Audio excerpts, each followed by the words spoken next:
ভাবি বলল শহরে আব্বুকে নিয়ে এসেছে, তাই আমি আব্বুকে দেখার জন্য চলে আসি। আশা বলল, কি বলিস, কিছু হয়নি তো?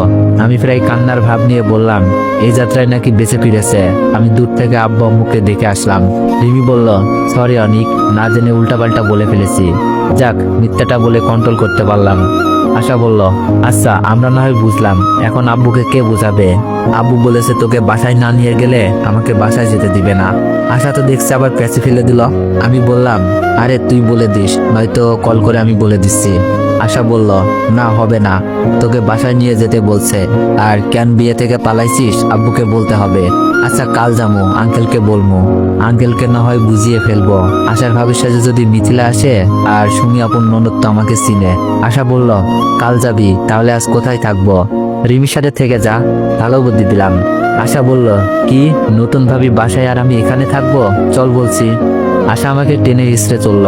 কাপা গলায় বললাম, বাসা ভর্তি মেহমান, আঙ্কেলকে খুঁজতে গেছে রিমি। আশা, ভাবির সাথে কেউ কি আছে? আশা বলল, একটা মেয়ে এসেছে। আশার কথা শুনে কলিজা শুকিয়ে গেল। মিথিলা নয়তো? আঙ্কেল বললেন, অনিক এদিকে আসো। আমি কাপা গলায় বললাম, আসসালামু আলাইকুম আঙ্কেল। আঙ্কেল বললেন, ওয়ালাইকুম আসসালাম। বিয়ে বাড়ি থেকে চলে গেছিলে কেন? আঙ্কেল কথা বলার আগেই আশা বলল, বল আমি কিছু করি নাই। আঙ্কেল বললেন, তুমি চুপ করো, অনেক বলো। আশা কিছু বলছে? না আঙ্কেল, একটা খারাপ খবর শুনি। আঙ্কেলকে সবকিছু বুঝিয়ে বলি। আঙ্কেল বললেন, ও আচ্ছা ঠিক আছে, চলো নতুন বউ দেখবা আর পরিচিত হবা। আঙ্কেলের কথা অমান্য করি কি করে? সুমি আপন ননদ আমাকে ভালো করেই চিনে, আর ওই বিষয়টা যদি জেনে থাকে তাহলে তো আঙ্কেল ছাড়বার পাত্র না। আমাকে ভাবির সামনে মানে মাইশা আপুর সামনে নিয়ে গেল, সাথে রিমি আশা আঙ্কেল।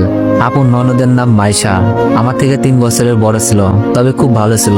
আমার সাথে অনেক ফাজলামি করত, ফ্রেন্ডলি ছিল খুব।